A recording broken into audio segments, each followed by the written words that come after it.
अस्सलाम वालेकुम नाज़रीन, एक नई सुबह के साथ हन्नान बुखारी का आपको सलाम पेश है। दुआ करते हैं कि आज की सुबह आपके लिए ढेरों खुशियां लेके आप ही की चौखट पे आपका इंतजार कर रही हो। इसी दुआ के साथ आज के प्रोग्राम को आगे बढ़ाते हैं। जनाब, शहर फैसलाबाद का मौसम जो है वो काफ़ी सुहाना हो चुका है।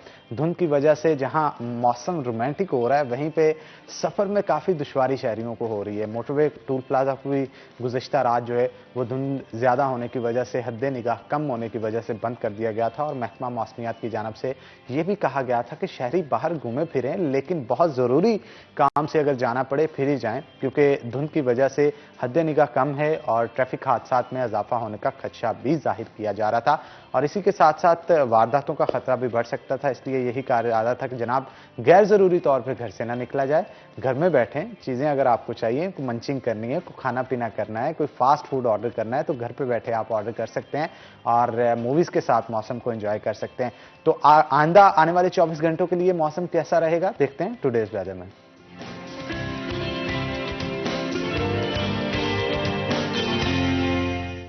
शाहिदा परवीन हमारे साथ मौजूद होंगी। शाहिदा, बताइएगा कि आइंदा आने वाले 24 घंटों में शहर फैसलाबाद का मौसम कैसा रहेगा? जी हनान, फैसलाबाद और गिरदनवाह का मौसम जब इस वक्त ठंडा और सर्द है। फैसलाबाद और गिरदनवाह में धुंध का राज भी बरकरार है, जिससे सर्दी की शिद्दत में भी इजाफा हुआ है, तो इसके साथ साथ दर्जा हरारत में भी कमी आई है। तमाम चीज़ें जो दरख्त है और दीगर चीज़ें जब देख रहे हैं तो यूँ महसूस हो रहा है जैसे इन पर एक सफ़ेद चादर जो है वो ओढ़ रखी है इन्होंने। सर्दी की शिद्दत जो है वो भी मज़ीद बढ़ी है। दर्जा हरारत 3 से 17 तक जाने का इम्कान जाहिर किया गया। हवा में इस वक्त नमी का तनासब 61% तक रिकॉर्ड किया गया, जबकि महकमा मौसमियात के मुताबिक आइंदा 24 घंटों के दौरान मौसम मज़ीद सर्द और ठंडा होगा और धुंध की शिद्दत जो है वो भी मज़ीद बढ़ेगी। जी, बहुत शुक्रिया शाहिदा, आप शहर फैसलाबाद के मौसम का अहवाल बता रहे थे। जनाब, आगे बढ़ते हैं। जैसे कि हमने आपको कहा था कि आपके अंदर कोई भी टैलेंट मौजूद है और इसके साथ साथ आपने कोई भी खुशी अपनी मनानी है, तो उसके लिए आपको 30 सेकंड की अपनी वीडियो बना के हमें सेट करनी होगी, व्हाट्सएप करनी होगी उस नंबर पे जो कि आपकी स्क्रीन के ऊपर दिया जाता है। हम आपकी खुशियों में भी शामिल होंगे। तो जनाब, आज हमारे एक कैमरामैन की बर्थडे है और उस कैमरामैन ने हमें अपनी फुटेज जो है वो व्हाट्सएप उसी नंबर पर की है जो कि आपकी स्क्रीन के ऊपर दिया जाता है। और हम हसन को बहुत बहुत सालगिरह का आज खास दिन जो है वो मुबारक कहते हैं। हसन की सालगिरह भरपूर तरीके से ऑफिस के अंदर मनाई गई। बहुत सारे जो उनके कॉलीग्स हैं उनकी तरफ से केक भी काटा गया उनका, और उनको केक भी खिलाया गया। और जब हसन का केक काटा जा रहा था, काफ़ी खुश थे हसन, क्योंकि उनका कहना था कि आज का दिन जो है मेरे दोस्तों ने मेरा केक काट के बहुत अच्छे से सेलिब्रेट किया। और यही नहीं बल्कि जो नेक तमन्नाओं का इजहार किया गया उनके साथ, उनके दोस्तों की जानब से, ऑफिस कॉलीग्स की जानब से, उस पर वो काफ़ी खुश थे। तो जनाब, आगे बढ़ते हैं। हम खुशियों के अंदर तो शामिल हुए ही हुए, लेकिन टैलेंट भी हम साथ ही साथ दिखाएंगे। मोहम्मद रिजवान हमारे साथ मौजूद होंगे। मोहम्मद रिजवान ने अपनी एक वीडियो हमारे साथ अपने टैलेंट की शेयर की है, हम आपको दिखाते हैं। अरे रिजवान, जिसने आपका दिल करीब से आके देखना है, अगर तो वो सुन रही है तो जनाब जरूर वो आपका दिल करीब से आके देखेगी। बहुत अच्छी आवाज है आपकी और one of the my favourite Punjabi song में से एक आप गुनगुना रहे थे। तो उम्मीद करते हैं जिस लड़की के लिए आप गुनगुना रहे हैं वो आपके साथ पट जाए। और बड़ा जबरदस्त टैलेंट है। जहां पे टैलेंट की बात आती है तो आपकी आवाज के अंदर सुर भी थे और बड़े बेहतरीन अंदाज में आपने गाने को निभाया भी। और इसी तरह से अगर आप म्यूजिक की दुनिया को कंटिन्यू रखते हैं, अपनी आवाज पे मजीद मेहनत करते हैं, तो आप काफी आगे जा सकते हैं। तो जनाब, आगे बढ़ते हैं। टिकटॉक हमारे मुल्क के पाकिस्तान के अंदर दिन ब दिन बढ़ता ही चला जा रहा है। लोगों का इस्तेमाल बढ़ता चला जा रहा है, लेकिन जहां पे पॉजिटिविटी टिकटॉक में मौजूद है, एक्टिंग स्किल्स लोग बहुत सारे इंप्रूव करते हैं, बहुत सारे लोगों को इससे नाम मिल गया है और पाकिस्तान के मुख्तलिफ इंडस्ट्री के अंदर अब काम भी करना शुरू हो गए हैं, जिसके अंदर ड्रामाज हैं, मूवीज हैं। और उसकी जीती जाती मिसाल हमारे फैसलाबाद के अंदर जन्नत मिर्जा भी मौजूद हैं। लेकिन इससे हटके अगर देखा जाए, बहुत सारे फेमस टिकटॉक स्टार अब थोड़ी सी अजीब हरकतें करना शुरू हो गए हैं। अब अजीब हरकतें क्या है कि फेमस टिकटॉक स्टार डॉली जी जो हैं वो पिस्तौल के साथ अपनी फोटोज बना के और इसको टिकटॉक के ऊपर चढ़ा रही हैं और उन फोटोज को सोशल मीडिया के ऊपर जो है वो वायरल किया जा रहा है। तो एक नेगेटिविटी फैलाई जा रही है। हमारे जितने भी लोग जो कि इनको फॉलो करते हैं, जो फैंस इनको फॉलो करते हैं, एक तो इस तरह के फैंस थे जिनकी तरफ से ये कहा गया कि जनाब आपको बहुत अच्छी लग रही है और बंदूक के साथ जो पिक्चर्स हैं वो बना के बड़ा हॉट लग रही हैं आप। और दूसरी जानब बहुत सारे लोग ऐसे भी थे, उन्होंने इस चीज को तनकीद का निशाना भी बनाया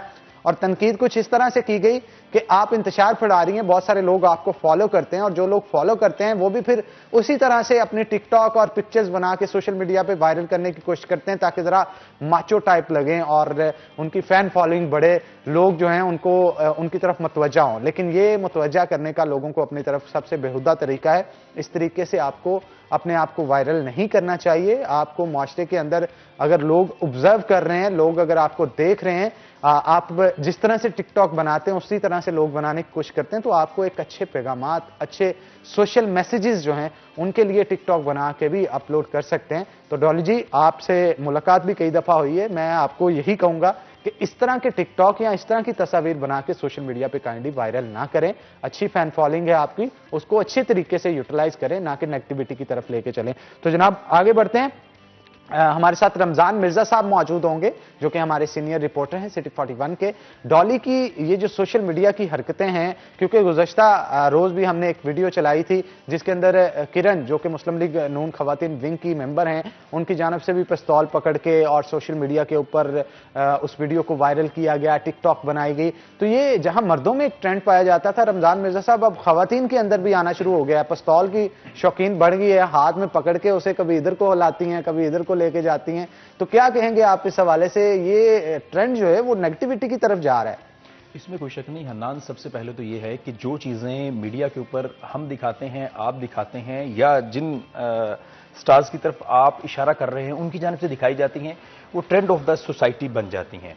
मीडिया की एक बड़ी बुनियादी थ्योरी है कि हेजमनी थ्योरी, जिसके मुताबिक ये है कि जो रूलिंग क्लास होती है उसका जो कल्चर होता है वो आमतौर पर कल्चर ऑफ द सोसाइटी होता है।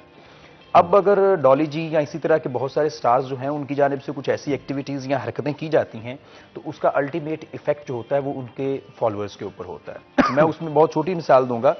टॉम एंड जेरी जो है वो कार्टून्स घरों में देखा जाता है और ये बच्चों का फेवरेट है, और इवन के आप, मैं या कोई भी जो है अगर वो स्क्रीन के ऊपर चल रहा है तो हम एक लम्हे के लिए जरूर रुक जाते हैं कि चलें, इससे हमें खुशी हासिल होती है। वो कॉमेडी का लेवल ही और था, एनिमेशन का लेवल ही और था। अच्छा, लेकिन उसमें भी एक दिलचस्प बात यह है कि जो बच्चे टॉम एंड जेरी कार्टून्स देखते हैं वो उसके बाद वैसी ही एक्टिविटी जो है वो अपने बेड के ऊपर परफॉर्म कर रहे होते हैं। दो भाई हैं, बहनें हैं या छोटे बच्चे जो भी हैं, और वो महसूस ये कर रहे होते हैं कि शायद वैसा ही होने वाला है, जैसा वो कर रहे थे हम भी वैसे ही फैंटेसाइज किया जाता है। अच्छा, अब ये मामला ये है कि इसको संजीदगी से ऑब्जर्व करने की और एड्रेस करने की जरूरत है कि कुछ ऐसा मटेरियल जिससे आप ये समझें कि सोशल वायलेंस जो है वो बढ़ सकता है, उसके ऊपर ना सिर्फ गवर्नमेंट को पाबंदी लगानी चाहिए बल्कि ये आपकी, हमारी और इसके साथ साथ वो लोग जिनको फॉलो किया जाता है उनकी जिम्मेदारी है कि आपकी पर्सनल लाइफ नहीं है, यू आर पब्लिक प्रॉपर्टी, और आप वो तमाम चीज जो सोशल मीडिया के ऊपर फेंक देते हैं वो आपकी प्रॉपर्टी नहीं होती, और उससे लोग जो हैं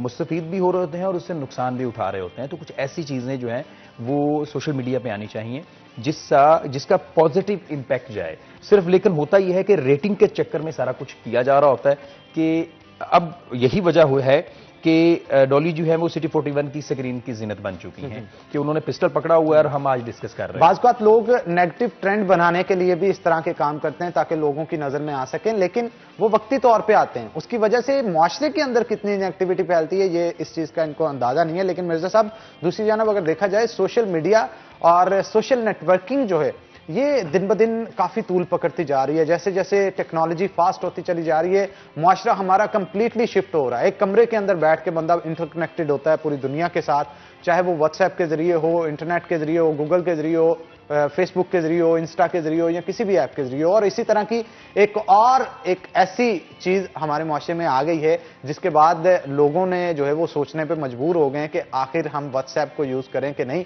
व्हाट्सएप के हवाले से मैं यहाँ पे नाज़रीन के साथ लाजमी तौर पर गुफ्तगू करना चाहूंगा। जनाब, आजकल आपके मोबाइल के ऊपर व्हाट्सएप प्राइवेसी के हवाले से टेक्स्ट आ रहे होंगे, अगर आपने उनको ओके कर दिया है तो भी हम आपको बताएंगे कि आपने क्या क्या चीज की इजाजत जो है वो व्हाट्सएप को दे दी। अगर आपने ओके नहीं किया तो आपको 8 फरवरी तक का व्हाट्सएप की जानिब से टाइम दिया जा रहा है। अगर 8 फरवरी तक आप उनकी प्राइवेसी पॉलिसी के हवाले से ओके नहीं करते तो आपको व्हाट्सएप यूज नहीं करने देंगे, और जब आप ओके कर देंगे तो उसके बाद आपने बहुत सारी चीजों की जो है उनको इजाजत दे दी होगी। अब वो इजाजत किस तरह से होगी, क्या क्या नुकसान उसके हो सकते हैं, कहा तो ये जाता है कि व्हाट्सएप की जान से ये पॉलिसी सिर्फ और सिर्फ इसलिए बनाई जा रही है कि आप तक एड्स पहुंचाए जाए, क्योंकि अगर एड्स तक की बात होती तो हमें किसी किस्म की परेशानी ना होती, क्योंकि जब तक एड्स नहीं आएंगे, कोई भी कंपनी बनाई जाती है सोशल नेटवर्किंग के लिए तो उनको ज्यादा से ज्यादा ऐड चाहिए होते हैं, क्योंकि उन्होंने अर्निंग करनी है और एक प्रोसेस जो चला रहे होते हैं उसके लिए पैसे कमाने होते हैं।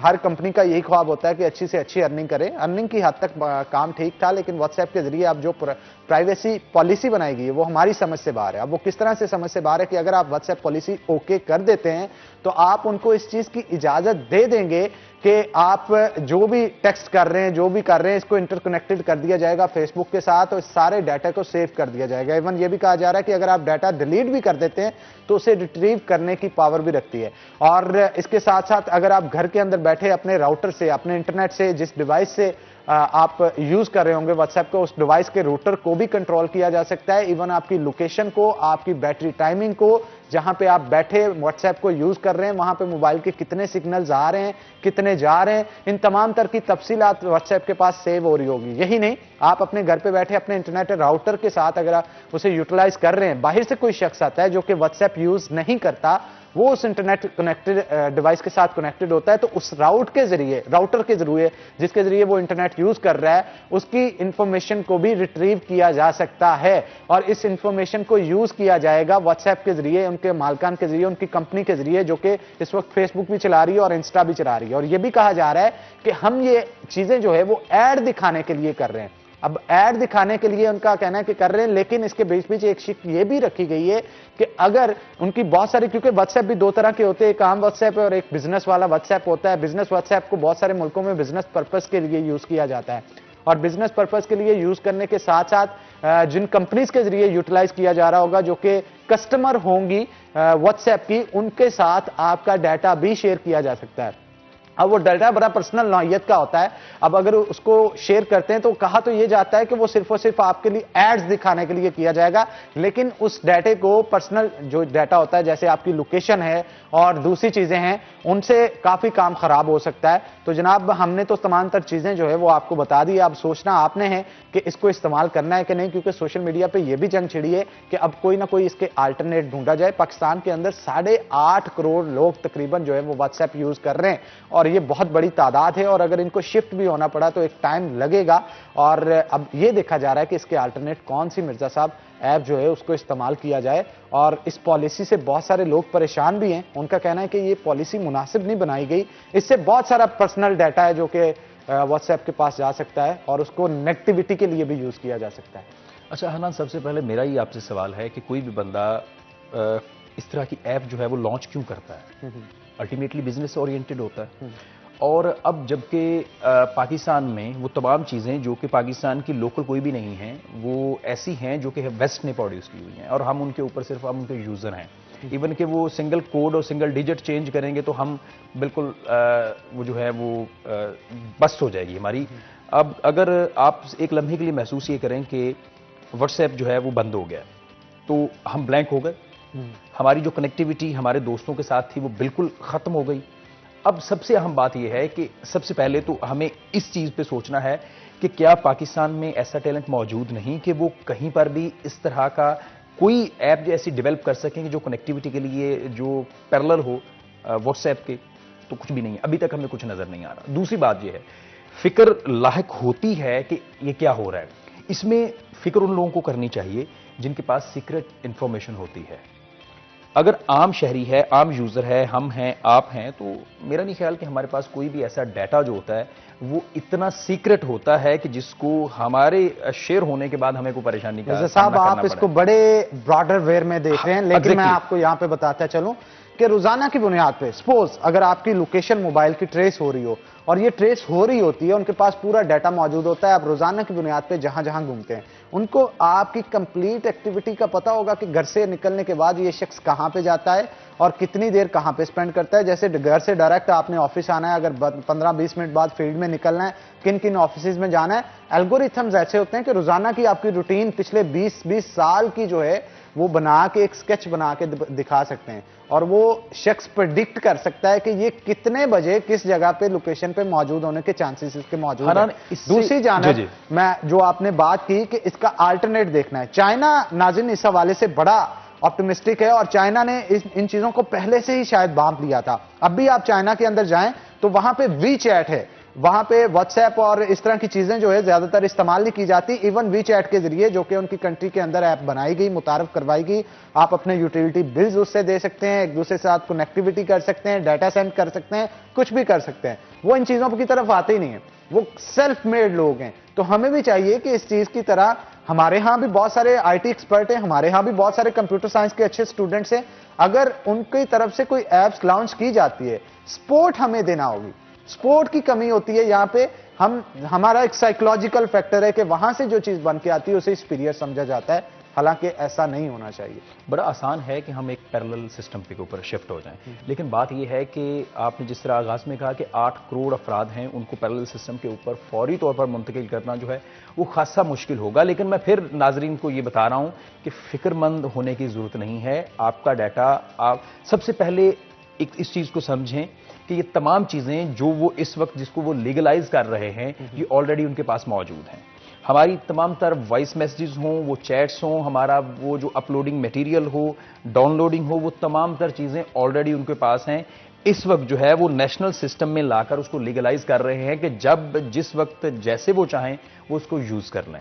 अच्छा, दूसरी बात यह है, अब रमजान मिर्जा की जो चैट है उसे आम बंदे, उनको क्या गर्ज हो सकती है? हनान की जो चैट है, आरिफ साहब की जो चैट है, या हमारे फैसलाबाद के रिपोर्टर्स जो हैं, उनकी चैट से किसी को क्या गर्ज हो सकती है? बिल्कुल, अब ये गर्ज क्या हो सकती है और इसके ऊपर आपका क्या मौक़िफ़ है, मिर्जा साहब लाजमी तौर पे जानेंगे। लेकिन एक छोटी सी ब्रेक के बाद, ब्रेक का वक्त हो गया है, तो नाज़रीन एक ब्रेक लेंगे, ब्रेक के बाद दोबारा हाजिर होंगे, कहीं मत जाइएगा हमारे। नाज़रीन ब्रेक के बाद खुशामदीद। ब्रेक पे जाने से पहले रमजान मिर्जा के साथ गुफ्तगू जो है वो व्हाट्सएप के हवाले से की जा रही थी। मिर्जा साहब, आप कह रहे थे कि अल्टरनेट ऐप पे अब शिफ्ट होने का वक्त आ चुका है, तो आप इस हवाले से मजीद क्या कहेंगे कि अल्टरनेट ऐप पे शिफ्ट होने के लिए भी कोई ऐसा ऐप चाहिए होगा ना जिसमें सेम खसूसियात होंगी व्हाट्सएप जैसी, और इसके साथ साथ डाटा अपना शिफ्ट करना और उसे यूटिलाइज करने के लिए आदि अपने आप को बनाना। एक साइकोलॉजिकल फैक्टर भी इन्वॉल्व होता है कि एक शख्स व्हाट्सएप यूज कर रहा है, वो कहता है मैं इसी पे रहूं, शिफ्ट होने के लिए थोड़ी डिस्टर्बेंस तो आती है। इसमें कोई शक नहीं, मीडिया ही की थ्योरी है, सर्वेलेंस थ्योरी। उसमें ये होता है कि चीजें जो है वो सबसे पहले जो पहला यूजर होता है वो फैसला कर रहा होता है कि भाई अब बाकियों को इसके ऊपर शिफ्ट होना कि नहीं चाहिए। मैं ये समझता हूँ सबसे पहले तो ये होना चाहिए। दूसरी बात ये है, अभी ही मेरे एक दोस्त हैं अवैस, वो फोन कॉल पे थे कि उन्हें आइडिया हुआ कि कुछ चीजें ऐसी डिस्कस हो रही हैं, तो उनका भी कुछ ऐसा ही मौक़िफ़ है। लोग परेशान हैं इस वक्त कि भाई डाटा चोरी हो जाएगा, तस्वीरें कमिश्नर ऑफिस से नहीं, कोई और दोस्त हैं, अच्छा डाटा चोरी हो जाएगा, हमारी चैट पढ़ लेगा। सबसे पहले तो ये है कि फिक्र की कोई बात नहीं, आपकी चैट जो है वो किसी के लिए कोई अहम नहीं है, आपकी जो तस्वीरें आप शेयर करते हैं वो बिल्कुल भी अहम नहीं है। और मेरी बात सुनें, मैं अगर फॉर एग्जांपल हनान की पर्सनल चैट देखना चाहता हूं, मैं देखना चाहता हूं कुछ उन्होंने मटेरियल, मीडिया का मटेरियल जो है वो शेयर किया है, उसको मैं चेक करूं, तो मेरी एक्सेस में नहीं होगा, वो व्हाट्सएप की एक्सेस में होगा। व्हाट्सएप इतना ऐसा इदारा नहीं है कि भाई वो इजीली हनान की चैट जो है वो मुझे शेयर कर दे, आपकी चैट जो है वो किसी और को शेयर कर दे, ऐसा कुछ नहीं होने वाला। वो तमाम मटेरियल वो क्लासिफाइड मटेरियल होगा जो फेसबुक के ऊपर शेयर किया जाएगा। तो इसलिए सबसे पहले तो ये है, फिक्रमंद होने की जरूरत नहीं है। लेकिन ये लम्हा फिक्रिया भी है कि अगर सिंपल एक कोड चेंज होता है तो पूरा पाकिस्तान का जो 8 करोड़ यूजर है, जो इस वक्त भी व्हाट्सएप पे बैठा हुआ है और चैटिंग चल रही है, तस्वीरें शेयर हो रही हैं, वीडियो सेंड हो रही हैं, और अल्लाह ताला उन्हें हदायत दे, जो कुछ 50-50 ग्रुप्स में ऐड हैं लोग, और उसके बाद एक वीडियो आती है और वो 50 ग्रुप में शेयर कर देते हैं, तो उनको भी जो है वो इस मामले के ऊपर सोचने की जरूरत है कि भाई ऐसा कुछ नहीं होना चाहिए। दूसरा ये है कि अल्टरनेट ऐप के ऊपर जो है वो हमारे, मैं ये समझता हूँ ऐसे आईटी एक्सपर्ट्स मौजूद हैं कि जो फौरी तौर पर इसके ऊपर काम कर सकते हैं। अगर अरफा करीम फैसलाबाद में पूरी दुनिया में अपना नाम पैदा कर सकती है, तो हमारे पास बहुत से ऐसे नौनिहाल मौजूद हैं जो इस वतन के लिए कुछ कर सकते हैं। लेकिन गवर्नमेंट को जो है वो सोचना चाहिए। अब मसला जो है, जो डिपार्टमेंट हैं, सरकारी इदारे हैं, उनके लिए प्रॉब्लम होगा। उनके पास कुछ ऐसा मटेरियल होता है जो कहीं पर शेयर नहीं होना चाहिए। जो हमारे कानून नाफिज करने वाले इदारे हैं, उनके लिए परेशानी है कि अब उनको क्या करना है। तो इसलिए आम यूजर जो है वो फिल वक्त रिलैक्स करे, और जो इदारे हैं हमारे जिनमें से बेशतर सोए रहते हैं, उनको अब थोड़ा सा जागने की जरूरत है कि वो इसके ऊपर काम करें और हमारे डेटे को जो है महफूज बनाएं। हालांकि जिस तरह हम उसको एक्सेप्ट करने से पहले थे, एक्सेप्ट करने के बाद भी हमारी लाइफ जो है वो ऐसी ही रहेगी। वो हम सिंपल व्हाट्सएप यूज कर रहे हों या व्हाट्सएप बिजनेस यूज कर रहे हैं, हमारी जिंदगी के ऊपर कोई असर नहीं होने वाला। हाँ, कुछ चीजें जो हैं वो जरूर इंटर रिलेट करेंगी फेसबुक के साथ, कि वो वहां पे मौजूद बंदा जो है वो आपको व्हाट्सएप के ऊपर कनेक्ट कर लेगा और व्हाट्सएप पे मौजूद आपकी फेस आईडी तक पहुंच जाएगा। लेकिन इसलिए ये ज्यादा फिक्र ना करें।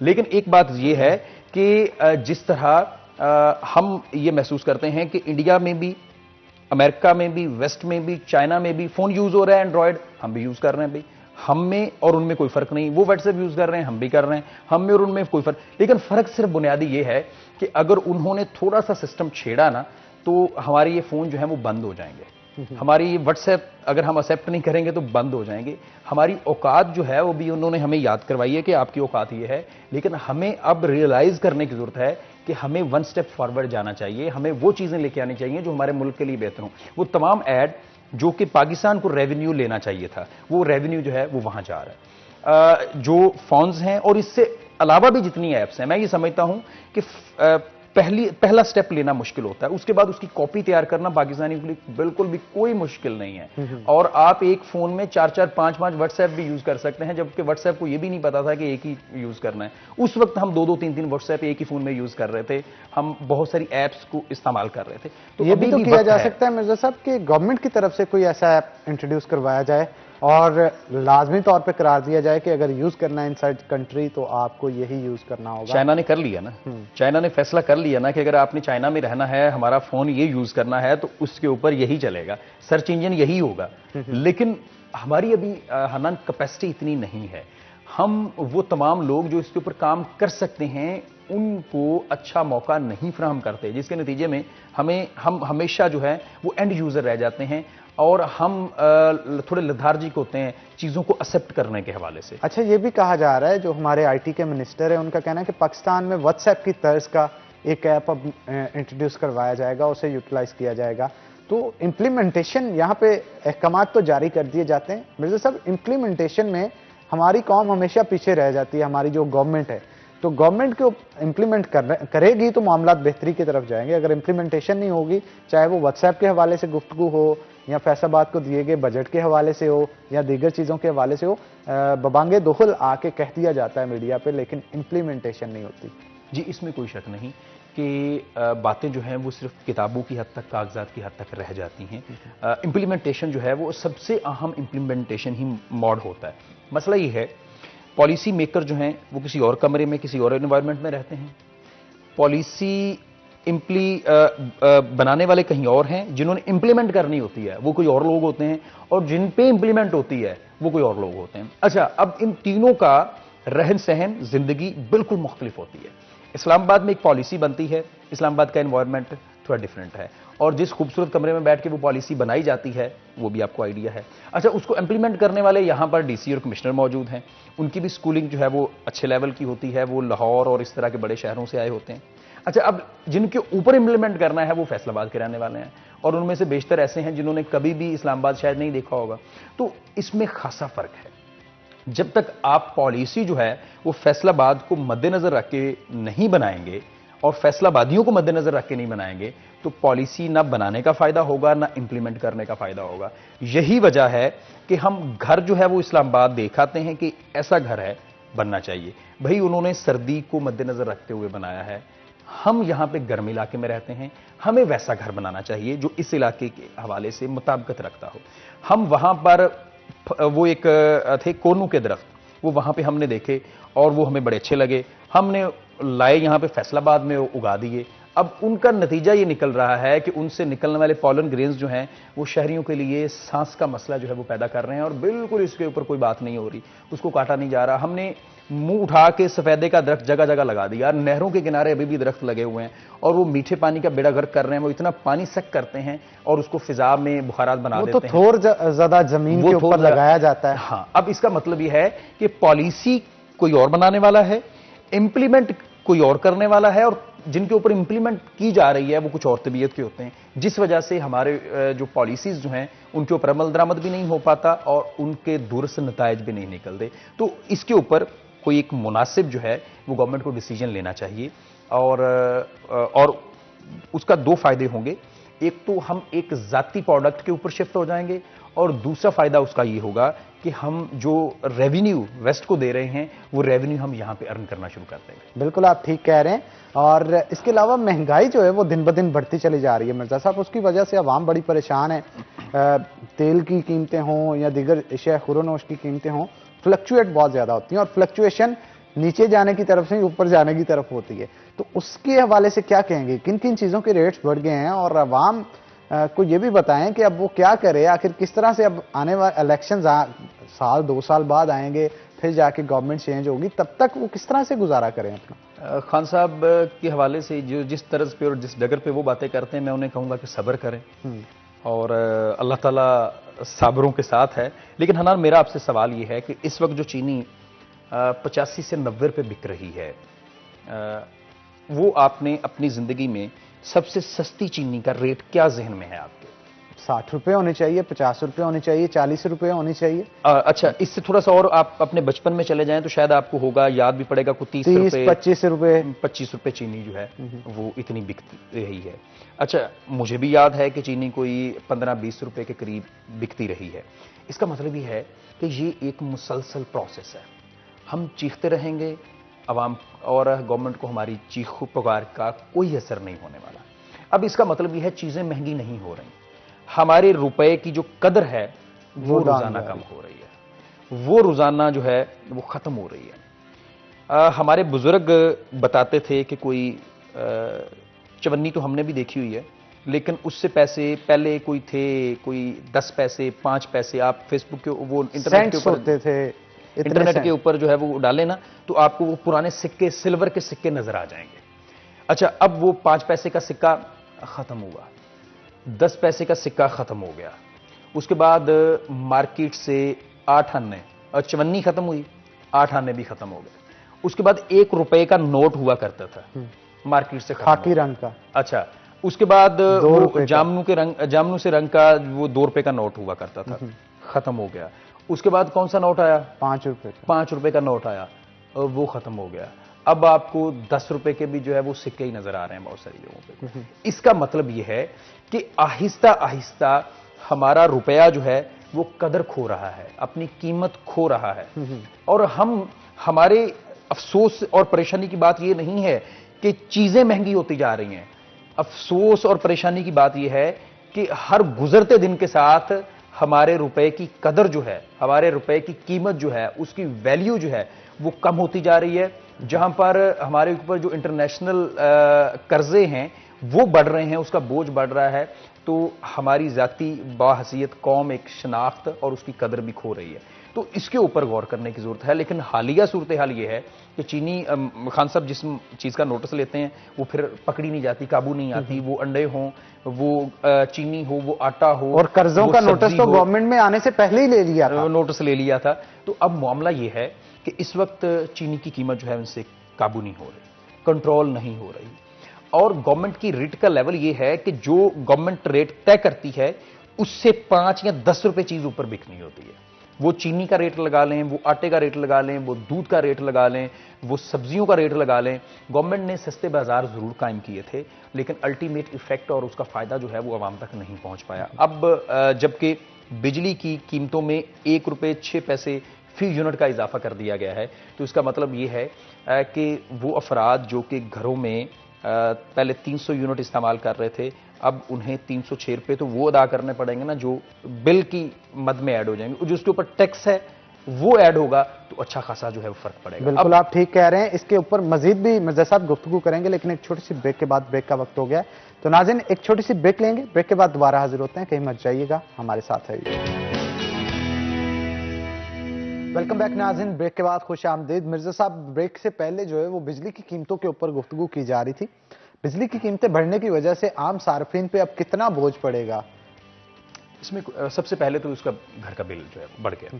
अच्छा, अब क्या है, वो तमाम प्रोडक्ट्स जो कि बिजली के जरिए तैयार होती हैं, रिफाइंड में होती हैं, उनकी कीमतों के ऊपर भी उसका असर होगा। जिस तरह तेल की कीमतें जो हैं वो बढ़े तो ट्रांसपोर्टेशन में आने वाली तमाम तर चीज़ें, दालें, सब्जियां सारी महंगी हो जाती हैं।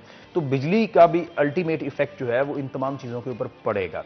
इसके साथ साथ ये होगा कि जो हम एक्सपोर्ट कर रहे हैं उसके ऊपर भी उसका माइनर इफेक्ट होगा। तो ओवरऑल एक बहुत सारी चीज़ों के ऊपर महंगाई जो है वो नज़र आती है। इसी तरह जो यूटिलिटी स्टोर्स के ऊपर मिलने वाला घी है उसके ऊपर भी जो है उसकी कीमतों में भी इजाफा नज़र आ रहा है। जो हमारे ओपन मार्केट में घी मिल रहे हैं उनकी कीमतों में भी जो है वो कदरे कमी हुई है, लेकिन उनके ऊपर भी जो है वो चीज़ें वो भी महंगी होती नज़र आ रही हैं।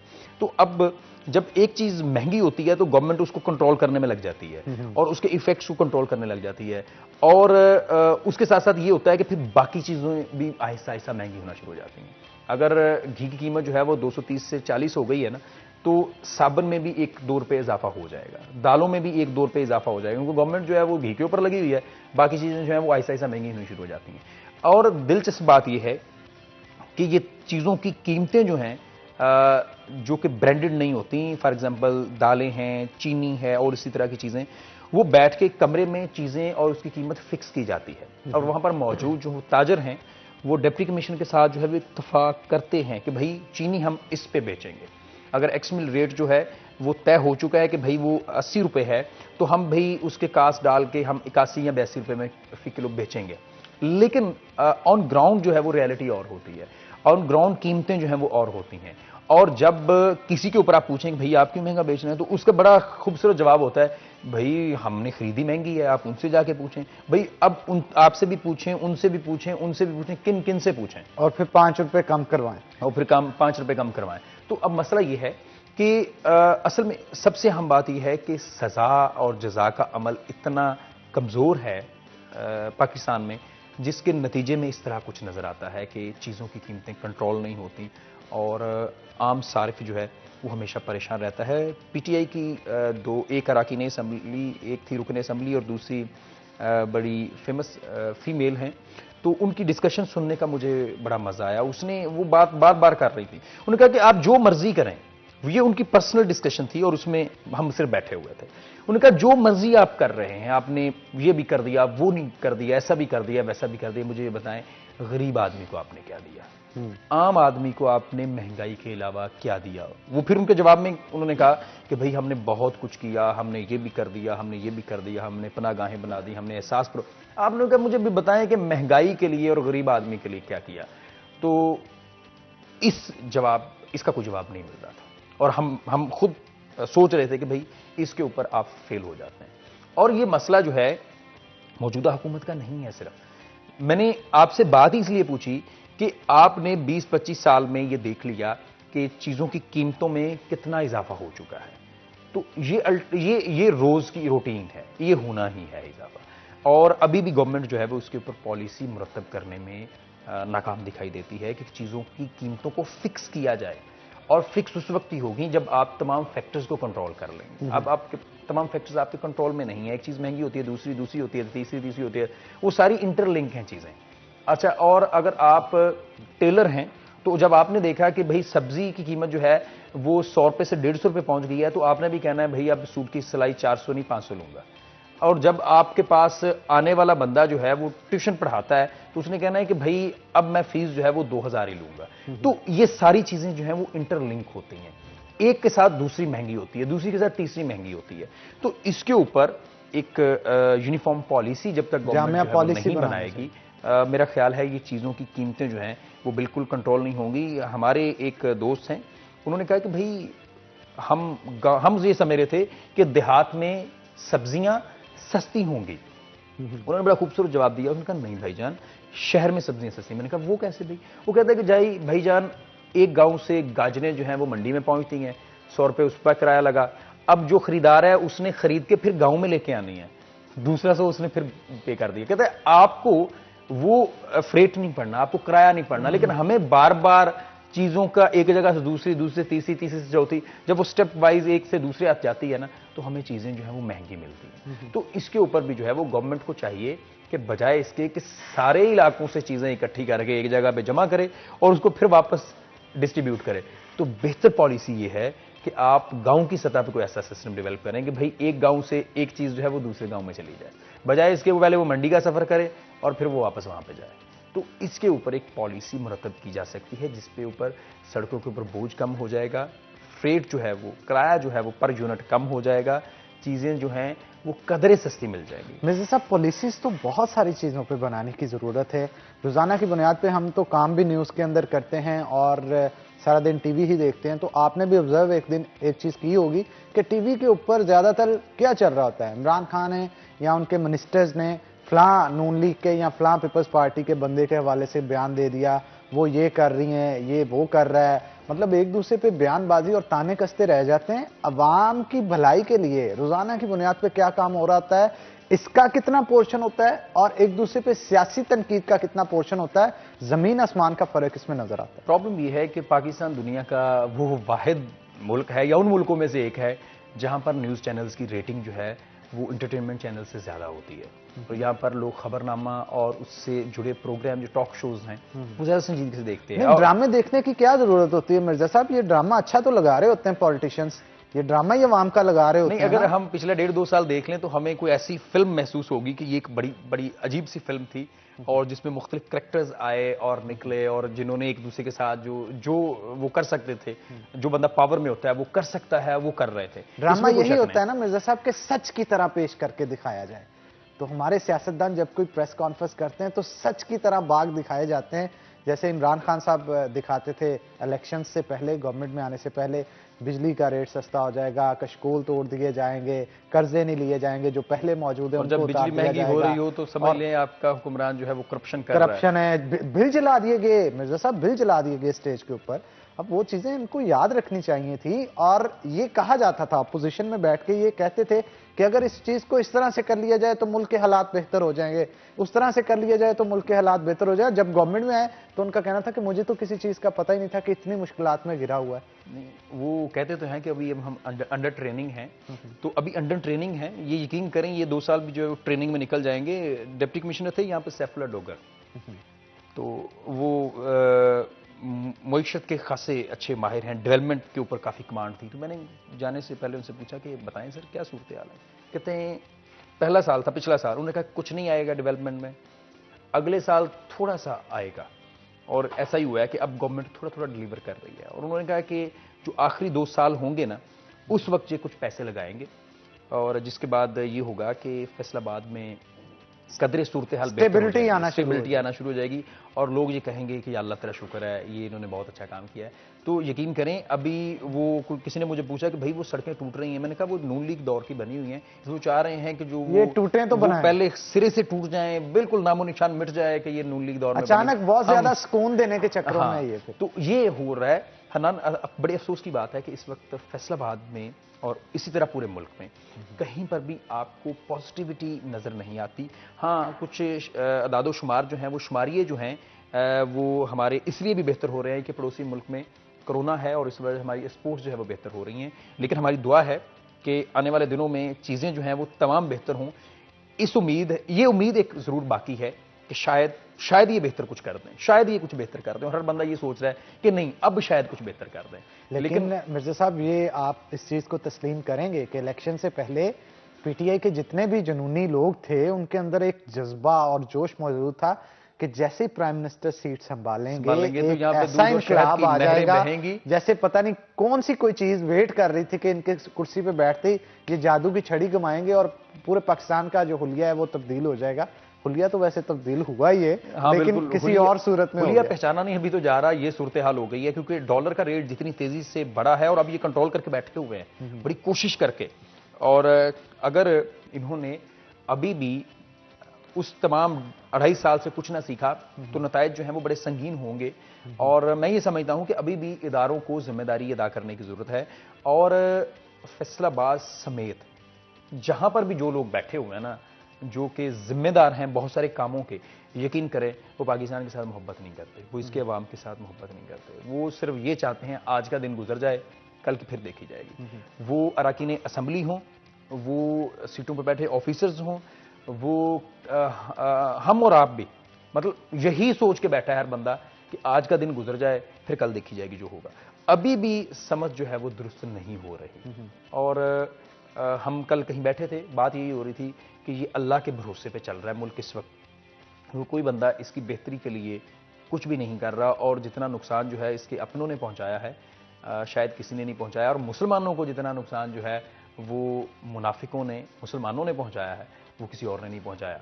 गवर्नमेंट को झंझोड़ा जा रहा है हमारी तरफ से, उनको तनकीद का सिर्फ और सिर्फ इमरान खान साहब इसलिए निशाना बनाया जाता है कि आप अभी भी होश के नाखून लें, ग्राउंड रियलिटी आके देखें। लोग अभी भी बहुत परेशान हैं, उनके चेहरों पे परेशानी के आसार जब देखने को मिलते हैं उस वक्त ज्यादा देखने को मिलते हैं दिन भर की कमाई जब वो एक 700 या 600 रुपया घर लेके जाते हैं और वो सोच रहे होते हैं कि इससे 2 वक्त की रोटी पूरी होगी भी या नहीं, मकान का किराया किस तरह से देना है, बिजली का बिल किस तरह से देना है, गैस का बिल किस तरह से देना है।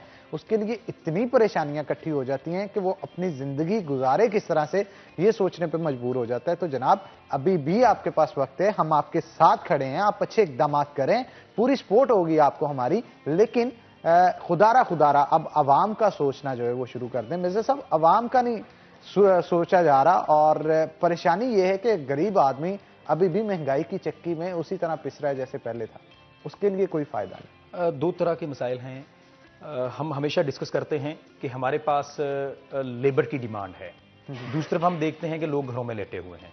और मैं आखिरी बात ये कहूँगा कि बजाय इसके कि आप सोचें कि भाई मैंने डॉक्टर ही बनना है, मैंने इंजीनियर ही बनना है, आप एक स्किल्ड वर्कर जरूर बने और किसी अच्छे इदारे से तालीम हासिल करें ताकि फैसलाबाद की सनतें आपके साथ आपके बिल्कुल मुंतजिर हैं, बहुत सारी सनतें इस वक्त मुंतजिर हैं, उनके पास स्किल्ड लेबर की कमी है। स्किल्स अपने अंदर डेवलप करें और डेवलप करने के बाद इंडस्ट्री को परवान चढ़ाएं और अपनी भी तनख्वाह और अपने घर वालों की भी अच्छी परवरिश कर सकते हैं आप उससे। तो बहुत शुक्रिया रमजान मिर्जा साहब आज के शो में आने के लिए। इसी के साथ नाज़रीन एक ब्रेक लेंगे, ब्रेक के बाद दोबारा हाजिर होते हैं, कहीं मत जाइएगा, हमारे साथ रहिएगा।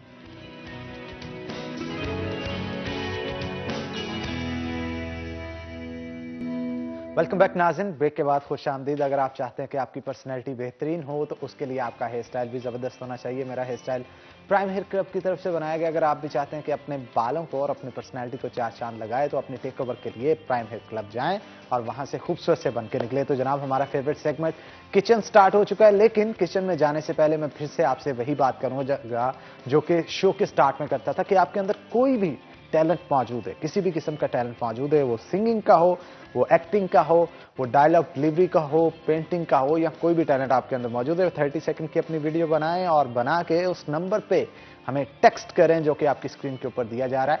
और इसके साथ साथ अगर आप चाहते हैं कि हम आपकी खुशियों के अंदर भी शामिल हो, तो आपकी कोई बर्थडे सेलिब्रेशन है तो उसके लिए भी आप अपनी वीडियो बना के हमें टेक्स्ट कर सकते हैं, हम आपकी बर्थडे सेलिब्रेशन जो है अपनी स्क्रीन के ऊपर चलाएंगे। तो आगे बढ़ते हैं, चलते हैं किचन में और देखते हैं कि आज हमारे शेफ यूके क्या बना के हमें खिला रहे हैं। अस्सलाम वालेकुम शेफ, कैसे हैं? सलाम सर, कैसे हैं आप? ठीक है जी, मैं भी ठीक ठाक जनाब। बड़ा धनिया, प्याज, टमाटर, शिमला मिर्च और स्पाइसेस यहाँ पे मौजूद हैं। क्या बनाने जा रहे हैं? सर हमारे पंजाबी ढाबे स्पेशल दाल मखनी है सर। अरे दाल मखनी, अक्सर औकात नाज़रीन हम जब सफर पे जाते हैं ना, रास्तों में ढाबे होते हैं, वहां से दाल मखनी जो है वो ट्राई की जाती है और बड़ी लज्जत भरी दाल होती है। हमारे स्पेशल पंजाबी ढाबे की है, तो ये ढाबे जैसी ही दाल बनाई जाएगी? बिल्कुल वैसे ही। तो इसका मतलब आज यम्मी चीज सर हमारे पास मक्खन भी मौजूद है, हर चीज। अरे मक्खन भी शेफ हमारे लेके आए, आज दाल मखनी भरपूर तरीके से तैयार की जाएगी। तो शेफ मैं चाहता हूँ इसके इंग्रेडिएंट और तरीकाकार, रेसिपी क्या होगी वो बताइए। ये हमारे पास दाल है सर, माश, हमने इसको पानी में रखा भिगो के। ठीक है, ये कितनी दाल है? 1 kg? नहीं सर, ½ kg सर। ½ kg ये पानी इसके अंदर। ठीक है। ये 4 टमाटर ग्राइंड किए हुए सर, 4 टमाटर उनकी पेस्ट तैयार की है हमने। और उसके साथ क्या यूज होगा इसमें? इसमें सर ऑनियन हम हल्का ब्राउन करेंगे, ब्राउन करने के बाद ये पहले 1 by 1 ये जो इंग्रेडिएंट मसाला जो ये मसाला गरम मसाला है 1 चम्मच डालेंगे, जीरा 1 चम्मच, हल्दी ½ टीस्पून क्योंकि ऑलरेडी इसका कलर, व्हाइट पेपर ½ टीस्पून, जो ग्रीन मिर्च है, रेड मिर्च है, उसको हम ½ टीस्पून डालेंगे। ऑलरेडी ये हम स्लाइस करके ये डालेंगे गार्निश के लिए, ये भी हो जाएगी, ½ डालेंगे। और खुशक धनिया है, लास्ट में डालने लगाएंगे। ठीक है। तो जनाब इसे पकाएंगे किसमें? गोल्डन कुकिंग ऑयल में या गोल्डन कुकिंग ऑयल में पकाएंगे सर? गोल्डन कुकिंग ऑयल में जनाब इसे आज तैयार किया जाएगा। गोल्डन कुकिंग ऑयल बनाने वालों का यह कहना है कि इसे अफजान सेहत के असूलों के ऐन मुताबिक कुदरती अज्जा के साथ तैयार किया जाता है, जिसका मकसद ये होता है कि आपके खानों को 4 चांद लगाए जाएं। यही नहीं, इसके अंदर विटामिन का ब्लेंड भी मौजूद है, विटामिन ए, विटामिन डी और विटामिन ई भी इसके अंदर मौजूद है। अगर आप चाहते हैं कि आपकी खानों की लज्जत को 4 चांद लगे तो बाजार में जाते सबसे पहले आपका इंतखाब होना चाहिए गोल्डन कुकिंग ऑयल और गोल्डन घी। तो जनाब आगे बढ़ते हैं, अब हम करेंगे क्या, इसे बनाएंगे किस तरीके से वो भी आपको बताएंगे। तो सबसे पहले हमारा स्टेप क्या होगा शेफ? प्याज कट किए जाएंगे और प्याज कट करके हम इसके अंदर ऑयल को पोर करेंगे कढ़ाई में। जी। ऑयल कितना डाला जाएगा? सर 1 चम्मच होगा सर। 1 चम्मच? जी जी, 1 चम्मच ऑयल के, कई स्पून। ठीक है, 1 करी स्पून जो है जी जी, उसके अंदर ऑयल, ये मेरे ख्याल पहले से ऐड है या पानी है सर? ठीक है, इसमें ऑयल जो है वो ऐड किया जाएगा। ऑयल ऐड करने के बाद ऑयल को अच्छे से जो है वो गर्म किया जाएगा। जी जी, उसके अंदर सौते किया जाएगा जी जी, अनियंस को। जी जी, अनियंस जब ब्राउन कलर के हो जाएंगे उसके बाद फिर उस पर टमाटर की ग्रेवी हमारे पास ग्राइंड की हुआ, ठीक है, ये डालेंगे। ये जो 2 टमाटर और ये कैप्सिकम है ना, हम जिंजर कटिंग करके हमारे दाल जो तैयार हो जाएगी उसके बाद हम इसको डाल के ना हल्का सा इसको ना फ्राई करेंगे ताकि इसकी अपनी लुक का नजर आएगी। बिल्कुल ठीक है जनाब, बिल्कुल ठीक है। तो मैं चाहता हूँ ऑयल ऐड कर दिया जाए ताकि थोड़ा सा गर्म हो जाए ऑयल। जी जी सर, पानी खुश हुए मैं करता हूँ ऐड। ठीक है, तो जनाब आप देख सकते हैं कि अनियन जो है वो कट किए जा रहे हैं। 3 अनियन इसमें, दो अनियन ½ kg दाल के अंदर।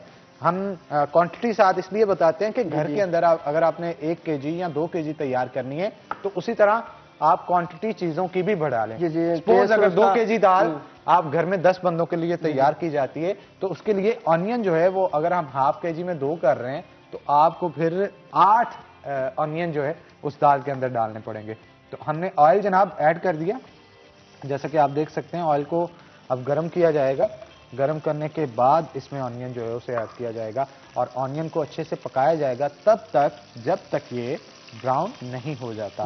और ऑयल मेरा ख्याल गर्म हो चुका है, इसमें ऐड कर दिया जाए ऑनियन को। ऑनियन जनाब ऐड कर दिए गए। अब ऑनियन को मैं पकाऊंगा, शेफ उतनी देर बाकी चीजें तैयार करेंगे। और गार्निशिंग हम इसकी किस चीज के साथ करेंगे? गार्निश सर हमारे पास ग्रीन कैप्सिकम है और टमाटर है सर ऐड। अच्छा, मैं चाहता हूँ एक बार तरीकाकार भी कंप्लीट आप बता दें मेरी दूसरी स्टेज पे जाने से पहले कि ऑनियन डाल दिया, ब्राउन कर दिया, उसके बाद हम पेस्ट ऐड करेंगे। पेस्ट हमारे पास होगा 4 टमाटर ग्राइंड किए हुए। ठीक है, पेस्ट को कितनी देर तक पकाएंगे हम? सर इसको जब तक इसका पानी खुश्क नहीं हो जाता टमाटर का, ठीक है, जब तक ग्रेवी बन जाएगी। ठीक है, ग्रेवी। उसके बाद हम आ जाएंगे टेस्ट की तरफ। ठीक है, हमारे पास टेस्ट पाकिस्तान मौजूद है। गरम मसाला है 1 टीस्पून, जीरा 1 टीस्पून, ½ टीस्पून है हमारे पास हल्दी, खुशक धनिया है वो लास्ट पे लगाएंगे 1 चम्मच, रेड मिर्च है वो 1 चम्मच, और उसके ग्रेवी के अंदर स्पाइसेस ऐड करने के बाद दाल को ऐड करेंगे हम? जी सर, ग्रेवी बना के उसके बाद दाल को ऐड करेंगे सर। ठीक है, और फिर दाल को कितनी देर के लिए पकाया जाएगा? दाल सर अगर आपके पास उबाली हुई है तो फिर तो जल्दी हो जाएगी, 10 मिनट में हो जाएगी। अगर नहीं है तो इसको पहले सेपरेट पानी में इसको गर्म भिगो लें। जी जी, अच्छी तरह भिगो लें या उसको बॉयल कर लें। जी जी, हमारे पास बॉयल किए हुए सर पहले। ठीक है जनाब। तो टमाटो पेस्ट जो है उसे कितने टमाटर है इसमें? सर 4 टमाटर हमारे पास। पेस्ट बनाने का तरीका भी बता देना। पेस्ट सर 4 टमाटर है हमारे पास, इसमें 1 चम्मच 1 कप पानी का डालेंगे, बीटर मशीन में ग्राइंडर मशीन होगी उसमें 4 टमाटर कट करके डालेंगे, उसका ये पेस्ट बन जाएगा ताकि सब्जियों का जायका भरपूर हो जाए। बिल्कुल ऐसे, बिल्कुल ऐसे ही है। और आमतौर पे ये कहा जाता है कि ढाबे की ये जो दाल मखनी दाल जो है वो तैयार की जा रही है, इसको तंदूरी रोटी के साथ जी बिल्कुल खाया जाए तो ये रेसिपी जो है वो हमारे जो चाय नाश्ते का तंदूर है उसे स्पेशल हम रोटी लेके आए साथ इनके। अच्छा, जैसे फुल्कियों के साथ भी इसे तैयार किया जाए तो काफी लज्जत भरे रहता है। घर के अंदर फुल्के तैयार किए जाते हैं, फुल्के कहते हैं जनाब उसको कि रोटी तवे के ऊपर तैयार करने के बाद आग के ऊपर उसे सेका जाता है तो उसमें फुल्का बन जाता है। तो वो गरम गरम फुल्का जो है इसके साथ सर्व किया जाए। अच्छा, हम रायता शैता कोई बना रहे हैं साथ? सर रायता क्यों नहीं, रायता बनाएंगे सर। ये हम उसकी रेसिपी भी बताएं ना, हमारे रायता पता चले। कल स्पेशल रायता था हमारा। अच्छा, कल वाला रहते की मैं लाजमी यहाँ पे तारीफ करना चाहूंगा, बहुत अच्छा रहता आपने तैयार किया था। आज क्या बना रहे हैं? ये हमारे पास आज दिखा देते हैं, ये क्या है चीज? ये हमारे पास मिल्क पैक क्रीम है। क्रीम है, ठीक है। क्रीम के अंदर हम जीरा ऐड करेंगे, ½ टीस्पून जीरा ऐड करेंगे, ठीक है। ½ टीस्पून गरम मसाला हो गया, हल्का सा 1 पंच लगाएंगे रेड चिली का, खुशक धनिया का डबल टीस्पून ताकि इसका फ्लेवर है, और व्हाइट पेपर है ½ टीस्पून, ठीक है। इसमें साल्ट ऐड करेंगे 1 टीस्पून, ठीक हो गया जनाब। इसको मिक्स करके रखेंगे, उसके बाद ये हमारा रहता बिल्कुल तैयार है, जबरदस्त स्पेशल आइटम का। तो जनाब क्या प्याज इस हद तक तैयार हो चुके हैं कि इसमें हम? नहीं सर, थोड़ा सा इसको और टाइम दे दें। और टाइम दिया जाएगा, ठीक है। तकरीबन 3 से 4 मिनट जो है हाँ जी, वो आप प्याजों को कुक करें अच्छे से, और कुक होने के बाद देन इसके अंदर पेस्ट ऐड करके इसकी ग्रेवी तैयार की जाए। तो मैं चाहता हूँ आप ग्रेवी तैयार करें। जी जी, मैं चलता हूँ उतनी देर। हमारे जो आज के गेस्ट हैं उनके पास, जैसा कि नाज़रीन आपको पता है कि बिजली के रेट्स बढ़ चुके हैं। रेट्स बढ़ने की वजह से जो खास तौर पे कारोबारी तबका काफी परेशान नजर आता है। उनका कहना है कि पर यूनिट इसकी कीमत बढ़ने की वजह से जो उनका प्रोडक्ट तैयार करते हैं उसमें भी काफी मुश्किलात का सामना रहता है। और खास तौर पे एम्ब्रॉयडरी सेक्टर जो कि हमारे यहाँ बहुत एक इम्पॉर्टेंट हब समझा जाता है और हमारी इंडस्ट्री को, कपड़े की इंडस्ट्री को स्टैंड करने के लिए एक अहम किरदार अदा करता है, उनके मालकान को भी काफ़ी मुश्किलात उठानी पड़ रही हैं। बिजली की पर यूनिट के अंदर जो कमी आने की बजाय दिन ब दिन रेट्स बढ़ते चले जा रहे हैं, उसकी वजह से उसके ऊपर गुफ्तगू करने के लिए हमने फारूक यूसुफ साहब को आज खास तौर पे दावत दे रखी है। फारूक यूसुफ साहब जो हैं वो सदर हैं एम्ब्रॉयडरी एसोसिएशन के भी, तो वेलकम करते हैं सर आपको शो के अंदर। और सबसे पहले तो मैं यही पूछूंगा, एम्ब्रॉयडरी की क्या सूरत हाल चल रही है शहर के अंदर? आए दिन कहीं स्ट्राइक्स होती हैं तो कहीं मालकान इस चीज़ का रोना रोते हुए नजर आते हैं कि जनाब गवर्नमेंट की तरफ से जो पॉलिसियां बनाई जा रही हैं वो अच्छी नहीं है, बिजनेस स्टैंड नहीं कर रहा उस तरह से जिस तरह से करना चाहिए, एक्सपोर्टर्स को मुराद दी जा रही है, हमें क्या दिया जा रहा है, क्या कहेंगे? जी बिस्मिल्लाहिर्रहमानिर्रहीम, बहुत शुक्रिया जी। देखें, जो एम्ब्रॉयडरी सेक्टर है ये इनडायरेक्टली आपकी एक्सपोर्ट बढ़ाने में अपना रोल अदा कर रहा है और इस वक्त मोर देन 40% जो एम्ब्रॉयडरी यूनिट्स हैं वो बंद पड़े हैं। 40% ऑल ओवर द फैसलाबाद? जी बिल्कुल, वो बंद पड़े हैं। आप देखें उसकी रीज़न क्या है कि आपकी बिजली महंगी है, आपका जो उस पर आप ये देखें कि जो फैसिलिटेट किया जा रहा है एम्ब्रॉयडरी सेक्टर को कोविड के, वो भी उसमें वो फाल नहीं कर रहे। जितनी भी मराद दी गई हैं, चाहे वो एसएमई सेक्टर के लोन हो, उनकी सैलरीज़ के लिए जो लोन को अप्लाई किया गया, लेकिन वो किसी में फाल नहीं करते क्योंकि ये छोटे छोटे यूनिट हैं। आप कह सकते हैं कि एसएमई सेक्टर में अगर कोई फैसलाबाद में सबसे बड़ा स्टेक होल्डर है तो वो एम्ब्रॉयडरी सेक्टर है, लेकिन यह हमेशा से ही इसको नज़रअंदाज किया गया है। अब बिजली महंगी होने से भी, और इस तरह ही आप देखें कि जब 40% मशीनें बंद हैं, आप किसी लेबर को मिलने तो उनकी सैलरियां देने के काबिल नहीं रहे एम्ब्रॉयडरी यूनिट्स जो हैं। तो हमने तो बारहा ये अपील भी की है कि इस सेक्टर को बिल्कुल नज़रअंदाज ना किया जाए, बल्कि इसको देखा जाए कि आपकी एक्सपोर्ट को बढ़ाने में अपना रोल अदा कर रहा है। इसी तरह देखें, इसका जो मटेरियल आ रहा है, जो इसके लिए धागा इस्तेमाल होता है, उस पर भी ड्यूटी है और वो ड्यूटियों की वजह से अगर वो हम चले जाएं कोई 1 साल पीछे, तो वो एक, अगर हम 90 रुपीज़ की एक कोन होती थी, आज वो 112 रुपये की है, जबकि मार्केट से आपको उस तरह रेट नहीं मिल रहा। आपका रेट वही है, आपका रेट वही है, आपकी कॉस्ट बढ़ रही है, तो आप बिल्कुल मीट नहीं कर पे अपने एक्सपेंस जो हैं, और वो एम्ब्रॉयडरी दिन ब दिन जो है वो जवाल का शिकार होती जा रही है। इसकी इंपोर्ट को अगर हम ले लें तो इंपोर्ट में भी ये मशीन चाइना से इंपोर्ट हो रही है, तो डॉलर की वजह से और इसकी कीमत जो है वो डबल के करीब पहुंच गई है। इसी तरह हम अगर पीछे चले जाएं तो ये मशीन 30-40 लाख रुपए के करीब होती थी। अच्छा, मशीन तो मशीन, लेकिन इसके साथ साथ जो धागा इसका स्पेसिफिकली इसके अंदर यूज किया जाता है वो भी चाइना से ही इंपोर्ट किया जाता है, और उसके ऊपर क्या कहेंगे? वो भी तो काफी फ्लक्चुएट उसका रेट करता है। ये देखें, कुछ मटेरियल चाइना से आता है, बंद तो खैर पाकिस्तान में रहा, ये पाकिस्तान में इंडस्ट्री लगी हुई है, वहाँ से धागा है, लेकिन अल्टीमेटली आपको पता है कि मटेरियल जो वो चाइना से आ रहा है, बहुत सारे केमिकल्स जो हैं वो चाइना से आते हैं, सारे आपके इंपोर्ट हो रहे हैं, उन पर ड्यूटियाँ हैं, आप रेगुलर ड्यूटियाँ हैं, कस्टम ड्यूटी है। और सीक्वेंस मशीन के अंदर जो चीजें यूज की जाती हैं वो भी काफी चीजें बाहर से, तारा जो इस्तेमाल किया जाता है, सारा मटेरियल चाइना से आता है, बिल्कुल नो डाउट, और वो सब जो है वो महंगा है और अल्टीमेटली आपकी कॉस्ट जो है वो आप बढ़ जाती है, आपको मार्केट से वो रेट नहीं मिलता। तो इसी तरह वो सेल टैक्स के बहुत सारे इश्यूज आपको पता चल रहे हैं कि आगे जो बायर है वो बिल्कुल रजिस्टर्ड नहीं है, और एम्ब्रॉयडरी सेक्टर को ये कहा जाता है कि आप रजिस्टर्ड हों तो फिर आपको बिजली पे रिलीफ मिलेगा। इलेक्ट्रिसिटी पे रिलीफ लेने के लिए आपको रजिस्टर्ड होना पड़ता है, जब आप रजिस्टर्ड होते हैं, आपका कस्टमर रजिस्टर्ड नहीं है, तब आप दरमियान में फंस जाते हैं। तो ये एक रियल एसएमई का ऐसा सेक्टर है जिसको बिल्कुल नज़रअंदाज किया जा रहा है। मैंने बारहा ये भी कहा है कि आप इसको एनालिसिस करके देख लें, क्या किसी एक एम्ब्रॉयडरी यूनिट को आपका जो लोन आपने ऑफर किया एसएमई सेक्टर के लिए, कई दफा। जनाब यहाँ पे ये भी मैं बताता चलूं, जिनको ऑफर किया है वो उनको भी नहीं मिल पा रहा। एसएमई सेक्टर पूरा का पूरा रो रहा है। पिछले दिनों एसएमई क्लिनिक का इनकार किया गया था, जिसके अंदर सीरीना के अंदर स्टेट बैंक के माफी चाहूंगा जो गवर्नर थे, स्टेट बैंक के जो चीफ मैनेजर थे, उनको मदऊ किया गया था। तमाम प्राइवेट बैंक्स भी वहां पे मौजूद थे। वहां पे जब मैंने जाके एनवायरनमेंट देखा, बड़ा अच्छा एनवायरनमेंट था। तमाम बैंक्स की तरफ से रजामंदी जाहिर की जा रही थी कि जनाब आप एक बार तशरीफ लाएं, हम लोन तो आपके तमाम तर कागजात को पास करके फौरन देंगे। और जैसे ही वो क्लिनिक खत्म हुआ, दूसरे तीसरे दिन एसएमई सेक्टर्स के मालकान जो है वहां पे अपने प्राइवेट बैंक्स के अंदर गए, तो उनका कहना था कि एप्लीकेशन ही एक्सेप्ट नहीं की गई। ये जो गैप है, ये कम्युनिकेशन गैप, ये किस तरह से दूर होगा? अच्छा देखिए, इस सिलसिले में देखें हम फैसलाबाद चैम्बर्स के प्लेटफॉर्म से भी मैंने हमारी एक मीटिंग स्टेट बैंक में हुई, उसको मैंने रिप्रेजेंट किया था।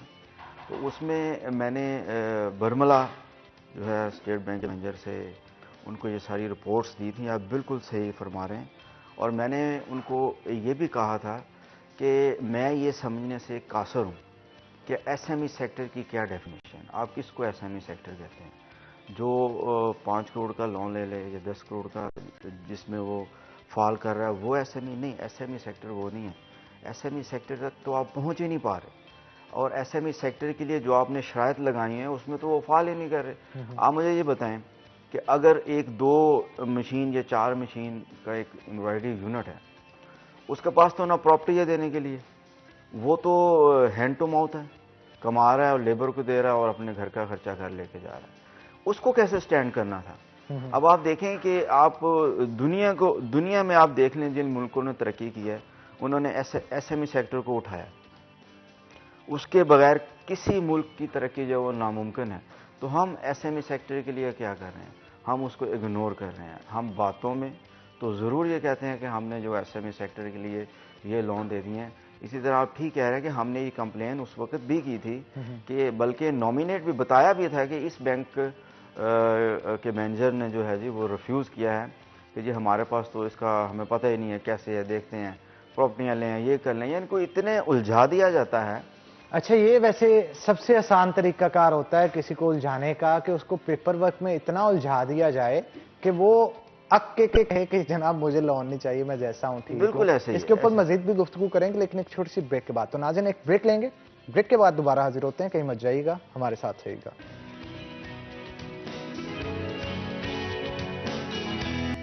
वेलकम बैक नाज़रीन, ब्रेक के बाद खुश आमदीद। जनाब दिन ब दिन महंगाई तो बढ़ रही है, इंतज़ामिया भी इस हवाले से काफ़ी मुतहरक है कि जो गवर्नमेंट के तय करदा रेट्स हैं, चीज़ें उनके ऊपर फ़रोख्त की जाएँ। इसके ऊपर हमारे जो एसी सदर हैं उमर मकबूल और एसी सिटी अयूब बुखारी दोनों काफ़ी मुतहरक नज़र आते हैं। लेकिन मुतहरक होने से चीज़ें सस्ती नहीं हो जाएंगी। गवर्नमेंट के जो रेट्स इशू किए जाते हैं उनके ऊपर भी कमी आनी चाहिए ताकि आम आवाम को रिलीफ मिल सके। हर सेक्टर यहाँ पे रोता हुआ नजर आ रहा है, चाहे वो कारोबारी सेक्टर हो या फिर आम मजदूर तबका के लोग हों। कारोबारी सेक्टर से भी हमारे पास लोग आते हैं, उनका यही कहना है कि बहुत बड़े जो एक्सपोर्टर्स हैं उनको मराद काफ़ी मिल रही हैं, लेकिन एसएमई सेक्टर यानी जो स्मॉल मीडियम इंटरप्राइजेज हैं, जो स्मॉल मीडियम इंडस्ट्रीज हैं, उनको उस तरह से सपोर्ट नहीं किया जा रहा। हालांकि इनकी भी मुल्की मैशियत के अंदर एक अहम किरदार है, रीढ़ की हड्डी का किरदार अदा करते हैं। इनको हमेशा से इग्नोर किया जाता है। गवर्नमेंट की तरफ से, स्टेट बैंक की तरफ से जो कर्जाजात फराम करने के लिए स्कीमें बनाई जाती हैं, उनको यूटिलाइज करने के लिए तरीक़ेकार बना दिया जाता है, लेकिन उस पर इंप्लीमेंटेशन होती नजर नहीं आती। अब इसके ऊपर मजीद क्या तहफ़्फ़ुज़ात हैं, इनको एम्ब्रॉयडरी सेक्टर के पैटर्न एंड चीफ हमारे साथ एम्ब्रॉयडरी एसोसिएशन के फारूक यूसुफ मौजूद हैं, उनसे मजीद इस हवाले से गुफ्तगू करेंगे। महंगाई एक तरफ एक आम शख्स के लिए एशिया खुरोनोश में भी बहुत ज़्यादा है। जो आप बात कर रहे हैं सेक्टर्स की, उन कारोबारी सेक्टर्स की जिसके अंदर एम्ब्रॉयडरी भी आ जाता है, दीगर कपड़ा बनाने वाली प्रोसेसिंग यूनिट्स आ जाते हैं, उनको गैस की मुअत्तली है। मतलब किसी ना किसी को कोई ना कोई मसला है। चेन सर्कल कंप्लीट डिस्टर्ब है इस वक्त। इस डिस्टर्बेंस को दूर किस तरह से किया जा सकता है? गवर्नमेंट को फिलफौर क्या करना चाहिए आपकी नज़र में? बिल्कुल आप ठीक कह रहे हैं। देखें, सबसे पहले तो मैं आपसे इत्तफाक करूंगा कि इस वक्त एक ख़ास तबका है जो खुशहाल है। आपकी 95% जो पॉपुलेशन है वो परेशान है। देखें, आप जब बात करते हैं कि एक्सपोर्ट बढ़ गई है, आप उसकी वैल्यूज़ को देखें कि वो कहाँ पे खड़ी हैं। आपके पास जो ऑर्डर्स आ रहे हैं उसको बनाने के लिए आपकी कैपेसिटी नहीं है। आप कॉटन बेस्ड कंट्री हैं, आपकी कॉटन एक्सपोर्ट हो रही है, जबकि आपको इंपोर्ट करनी पड़ रही है कॉटन अपनी पावर लूम्स को चलाने के लिए। तो यहाँ पर आपको वो गैप नज़र आता है, कम्युनिकेशन गैप आता है। देखें, आपने पूछा हल क्या है, इसका बेहतरीन हल ये है कि आप जो एक्सपोर्ट हो रही है कॉटन, उसको बिल्कुल रोकें। सबसे पहले अपने मुल्क की इंडस्ट्री हमको चलाना है, और फिर अगर यहाँ पर भी हम उसको पूरा नहीं कर पा रहे, तो फिर हमें जो इंपोर्ट है उस पर 5% कस्टम ड्यूटी है, उसको ख़त्म करना चाहिए, ताकि ये सस्ती हो, ये हमारी दस्तरस में आए, और अल्टीमेटली इसका इम्पैक्ट आएगा आपकी महंगाई पर। जब आपकी चीज़ें सस्ती बनती हैं, अब आप देखें आज की बात देखें, 265 रुपये आपका घी हो गया, और हुकूमती जो वज़रा हैं वो चैनल्स पे ये इकरार कर रहे हैं, जी हाँ इस हफ्ते में और महंगा होने लगा है ये। और इसी तरह आप देख लें, शुगर देख लें, हर चीज़ जो है वो महंगी जा रही है, और एक आम आदमी की ज़िंदगी जो है ना वो बिल्कुल मुश्किल में है। अगर हम एक 5% तबके को देखेंगे तो उसके लिए एक्सपोर्ट भी बढ़ रही है, उसके लिए सब कुछ बढ़ रही है, लेकिन आम आदमी को बिल्कुल वो तंगदस्ती की हालत में है। गवर्नमेंट को इस तरफ बड़ा सीरियसली सोचना होगा कि जब आपकी गैस की मोतली है, आपकी इलेक्ट्रिसिटी महंगी है, तो अल्टीमेटली इसके इम्पैक्ट जो है, आपका डॉलर जो है वो आसमान को छू रहा है। जब आपने गवर्नमेंट ये चार्ज संभाला तो उस वक्त डॉलर क्या था, आज क्या है, ये इनको सारी एक एनालिसिस रिपोर्ट बनानी होगी। इनको बिजनेस कम्युनिटी को लूप में लेना होगा, और बातों में नहीं लेना। बिजनेस कम्युनिटी को लिया जाता है लूप में, लेकिन अपर सेक्टर को, मैं यही आपको बता रहा हूँ कि बातों की हद तक नहीं है। देखें, अगर अपर सेक्टर को आपने ले लिया, उनके मसाइल तो इस वक्त है नहीं। मैं आपको ऑनेस्टली स्पीकिंग बताऊं, वो उनके पास तो आप देखें कि ओवर बुक्ड है उनकी फैक्ट्रियां। मतलब वो मैं एक देख रहा था, अगले दिसंबर तक उनकी बुकिंग जो है वो हो चुकी है। देखिए, वो आपको वो मसाइल नहीं बता पाएंगे जब तक आप एसएमई सेक्टर से उन नई लोगों को लेंगे, उनको रियल नुमाइंदों को नहीं लेंगे जिनके मसाइल हैं, तब तक आपका जो है वो, मैं नहीं समझता कि यह महंगाई कम होगी। ये आसमानों को छू रही है और ये आगे बढ़ती जा रही है। आम आदमी के लिए कुछ नहीं नज़र आ रहा। आप ट्रेडर्स को पूछ लें कि वो कहाँ पे खड़े हैं। देखें, एक जो आम आदमी सूट पहनता था 1200-1400 का, वो सूट आज 2000 के करीब चला गया। वो किस तरह चला गया? आपकी कॉटन महंगी, आपकी बिजली महंगी, आपको गैस नहीं मिल रही, जो अल्टरनेट आप रिसोर्सेज इस्तेमाल कर रहे हैं उससे आपकी कॉस्ट महंगी हो रही है, तो आम आदमी पे सारा वो इम्पैक्ट आ रहा है। मैं समझता हूँ कि इनको जब तक इन्होंने रियल स्टेक होल्डर्स को साथ नहीं लेना, ये मसाइल जो है ओवरकम बिल्कुल नहीं होना चाहिए। और ख़ास करके जिस वक्त मुल्क जिस स्टेज पे खड़ा है, इनको आउट ऑफ द बॉक्स कुछ चीज़ें लेके आना होंगी।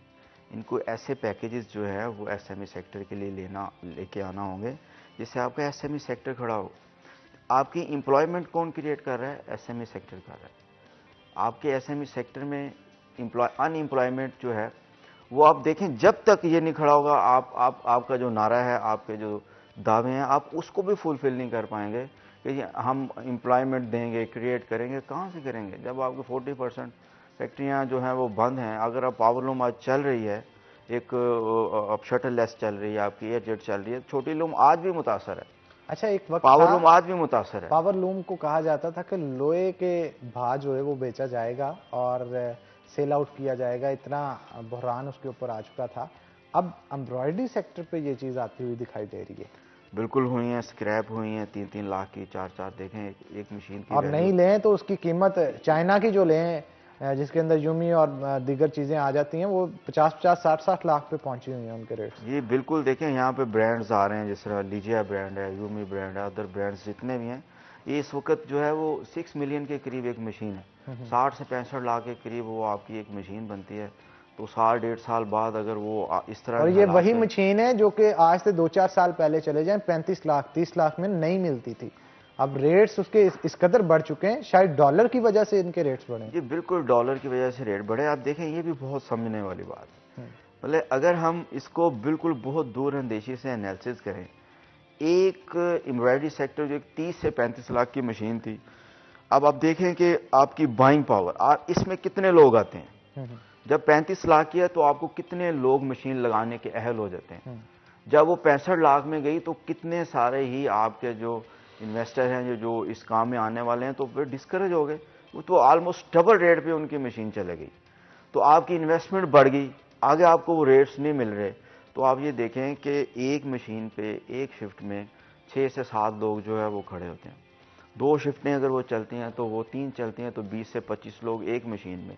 अब देखें मशीन्स जो हैं वो हंड्रेड्स मशीन्स जो हैं वो monthly all over the Pakistan आ रही थी, तो ऑनेस्टली स्पीकिंग इस वक्त 10% उसका रह गया। तो आप मुझे बताएं किस तरह एम्प्लॉयमेंट की रेट होगी? नहीं होगी, अनएम्प्लॉयमेंट की रेट होगी, लोग सड़कों पे आएंगे। और इवन जो एम्प्लॉयज़ थे, कोविड की वजह से इस कदर बुरी सूरत हाल जनरेट हुई कि जब मालकान को उस तरह से प्रॉफिट नहीं मिल पाता, मालकान को उस तरह से बिजनेस रनिंग में नहीं मिलता, तो अल्टीमेटली उसका बोझ जाता है उन मुलाजमीन पे जो कि वहाँ पे वर्कर्स जो काम कर रहे होते हैं। उसके पास पैसे होंगे तो वो वर्कर्स को देगा ना, काम ही नहीं होगा तो वो किस तरह से वर्कर को पैसे देगा। उसकी वजह से आप वाली बात कि अनएम्प्लॉयमेंट बहुत ज़्यादा बढ़ी।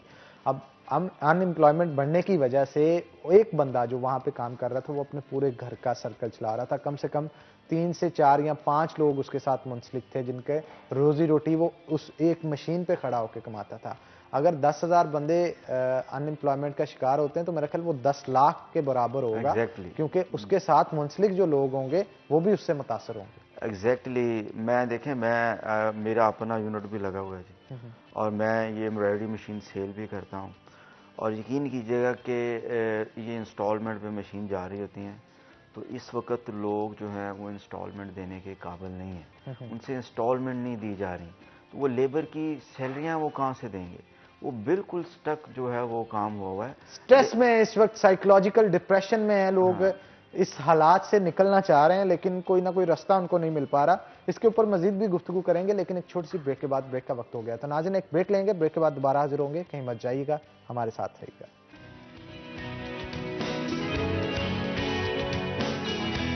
वेलकम बैक नाज़रीन, ब्रेक के बाद खुशामदीद। शेफ की तरफ चलते हैं और देखते हैं कि हमारी दाल जो है वो कहां तक पहुंच चुकी है। तो शेफ कितनी और देर रिक्वायर है आपको? 2 से 4 मिनट सर टोटल। 2 से 4 मिनट में रेडी हो जाएगी। जी, मक्खन ऐड कर दिया मेरा ख्याल, क्योंकि महक आहिस्ता आहिस्ता स्टूडियो के अंदर गार्निश मक्खन का फैल रहा है। जी। तो मेरा ख्याल है 2 से 4 मिनट में अब रेडी हो जाएगी। तो फारूक यूसुफ साहब भी हमारे साथ मौजूद है, उनकी तरफ भी चलते हैं। जनाब, आपको खाने में क्या पसंद है? वसाइल तो बहुत सारे हैं लेकिन खाना तो इंसान ने खाना होता है ना, जरा मूड खुशगवार करने के लिए। आपको खाने में क्या पसंद है? अल्हम्दुलिल्लाह नॉर्मली मैं सारी चीजें ही ले लेता हूँ, सारी चीजें। कोई एक स्पेशल डिश होती है ना जिसे इंसान स्पेशल देखें, वो जो है ना जी, राइस मुझे बहुत पसंद है। राइस कौन कुछ ना बना हो तो मैं कहता हूँ जी दाल चावल बना लें। दाल चावल इज माय फेवरेट। बट तो नहीं है आप? नहीं, मैं बट नहीं हूँ, मेरी बटों को मोस्टली दाल चावल। मैं असल में थोड़ा सा सादा तबीयत का, इसलिए मुझे दाल चावल पसंद है। अच्छा, ये बताएं कि कितने लोग हैं, कितने मुलाजमीन हैं जो कि हालात बुरे होने की वजह से इन फैक्ट्रियों से फारिग हुए? 40% जो आप बता रहे हैं एक बहुत बड़ी तादाद है फैक्ट्रीज की, क्योंकि हजारों की तादाद में, मेरा ख्याल है लाखों की तादाद में एम्ब्रॉयडरी जो है वो शहर ऐसा बात के अंदर लगी हुई है। और अगर 40% उनकी बंद होती है तो उसके पीछे कितने मुलाजमीन होंगे जो बेरोजगार होंगे?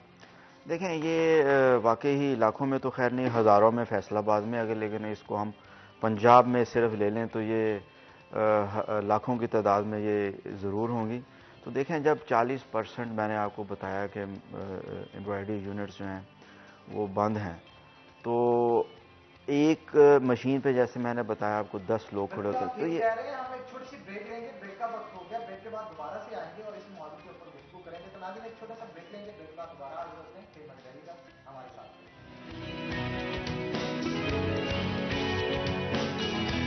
वेलकम बैक नाज़रीन, ब्रेक के बाद खुशामदीद। फारूक यूसुफ साहब हमारे साथ मौजूद हैं, मजीद गुफ्तगू उनके साथ करते हैं। क्या कहेंगे जनाब? ब्रेक पे जाने से पहले ये गुफ्तगू हो रही थी कि कितने लोग हैं जो कि बेरोजगार हुए हैं 40% मशीनरी के बंद होने की वजह से। देखें, मैं कोई एग्जैक्ट फिगर तो मैं नहीं दे सकता, लेकिन मैं ये मेक श्योर कर सकता हूँ कि हज़ारों की तादाद में। मैं बताऊँ कि अभी रिसेंटली मैं एक इंटरव्यू पे था, तो उसने कहा जी मुझे आप जो है गार्ड की नौकरी पे रख लें। तो मैं, आप पहले क्या काम करते थे? तो उन्होंने कहा जी मैं एक मशीन पे ऑपरेटर था। अब एक ऑपरेटर जो है वो 25 से 30 हज़ार जो है वो अपने बोनस के साथ एक अर्निंग कर लेता है, तो वो 12 से 15 हज़ार पे गार्ड की जॉब के लिए वो तैयार हो गया।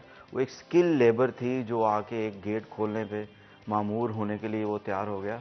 तो ऐसे कई मसाले हैं कि जो आपकी अनएम्प्लॉयमेंट हुई है वो बेरोज़गार होने के बाद कुछ ऐसे कामों में चले गए हैं, कुछ मांगने पे लग गए हैं, कुछ किधर लग गए हैं। तो ये हज़ारों की तादाद में जो है लोग जो है बेरोज़गार हुए हैं। अब हमें चाहिए ये है कि जब हम अपनी बात कर रहे हैं तो साथ गवर्नमेंट को सलूशन भी दें, ना कि हम अपने मसाइल बताएं और उसका सलूशन ना दें। तो हमारे सेक्टर ने हमेशा सलूशन दिए हैं।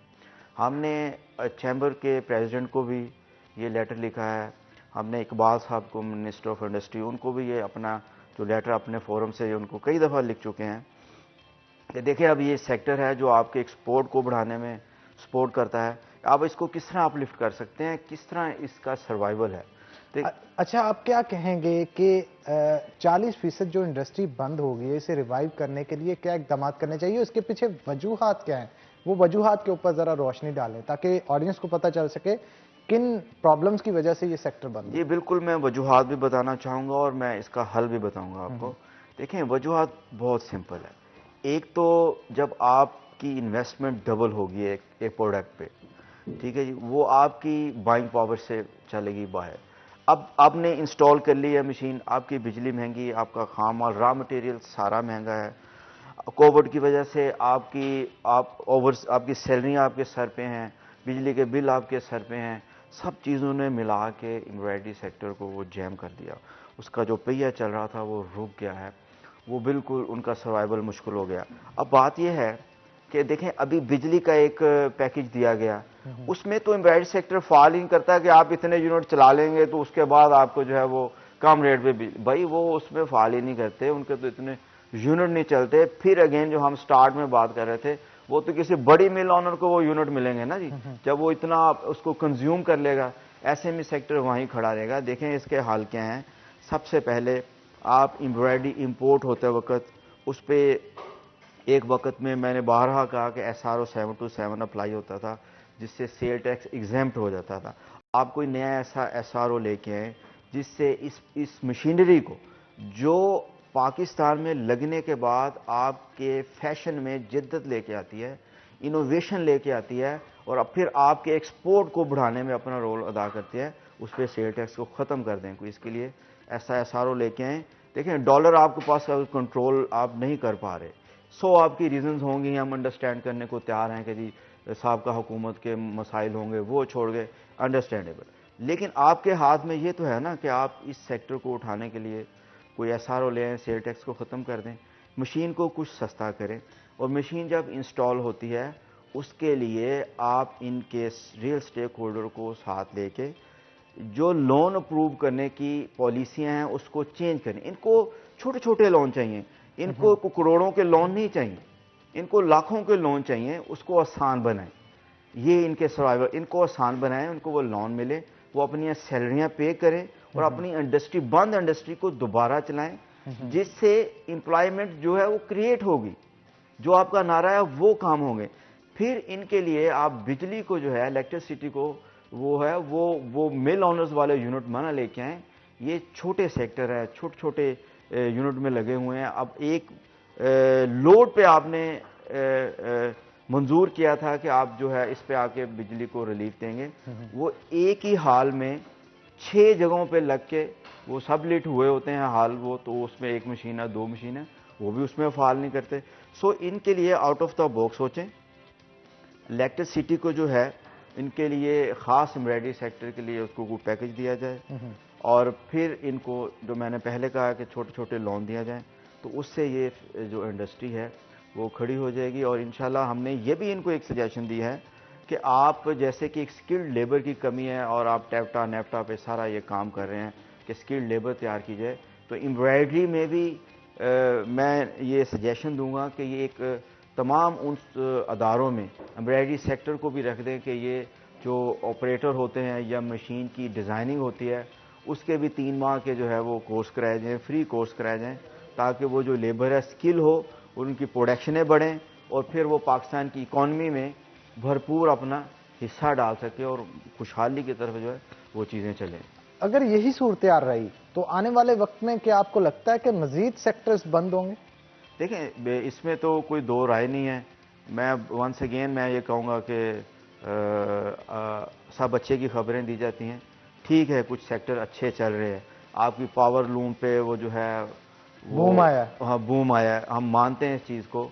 फैसलाबाद को इस नज़र से अब देखा जा रहा है कि फैसलाबाद में जो है ना वो दूध की नहरें आ गई हैं, क्योंकि एक्सपोर्ट जो है वो बढ़ गई है। नो डाउट वो बढ़ी है, इसमें कोई शक नहीं है, लेकिन उसको ये नहीं देखा जा रहा है कि वो क्यों पड़ी। आपका इंडिया बंद पड़ा, आपका बांग्लादेश बंद पड़ा, वियतनाम बंद पड़ा, वो सारी एक्सपोर्ट, चाइना इवन बंद पड़ा उस सेक्टर्स में, आपकी टेक्सटाइल सेक्टर में, वो सारे ऑर्डर्स जो हैं वो पाकिस्तान को आ गए।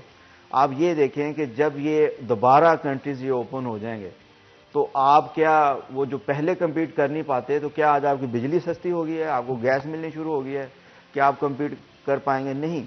ये सिर्फ और सिर्फ उन कंट्रीज के बंद होने की वजह से यहाँ पे ऑर्डर्स आए हैं और हमारे पास जो है हमारी इंडस्ट्री ओवरबुक है और आगे अलमिया देखें कि हम उसको मीट इसलिए कर पाए, हमारे पास कैपेसिटी नहीं है। तो अल्टीमेटली ये चीज़ें जब सारी एक पाइपलाइन में आएंगी तो आपकी इंडस्ट्री को फिर खदशा है, उसको खदशा है कि क्या वो इसी तरह से कितनी देर के लिए। अब सवाल ये है कि क्या ये 6 माह के लिए है, 1 साल के लिए है, कितनी देर के लिए ये जो इंडस्ट्री पे बूम है ये रहेगा? बूम तो तकरीबन 6 माह रहेगा।